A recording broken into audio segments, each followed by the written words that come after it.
مقام پر جہاں آقا کریم صلی اللہ علیہ وسلم کا بچپنا گزرا ہے۔ حلیمہ سعدیہ کے یہاں پہلے سے بچہ موجود تھا،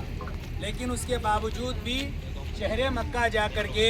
آقا کریم صلی اللہ علیہ وسلم کو لے کر کے آئے۔ لوگ کہتے ہیں حلیمہ نے محمد عربی صلی اللہ علیہ وسلم کو پالا، لیکن حقیقت یہ ہے کہ محمد عربی صلی اللہ علیہ وسلم نے حلیمہ سعدیہ کو پالا ہے۔ سچائی یہ ہے، کیونکہ حلیمہ سعدیہ جب سرکار کو اپنے گھر لے کر کے آئی تھی نا، تو گھروں میں اندھیرا تھا، سرکار کی قدموں کی برکت سے امتی اور برکتیں میسر آئی اور سرکار کا بچپنا یہی گزرا ہے۔ اسی حوالے سے ایک شعر ملاحظہ فرما لے: ہزاروں جنت قرباں ہو جس کی چوکھٹ پر،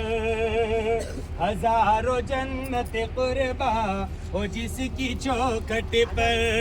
ہزاروں جنت قرباں ہو جس کی چوکھٹ پر،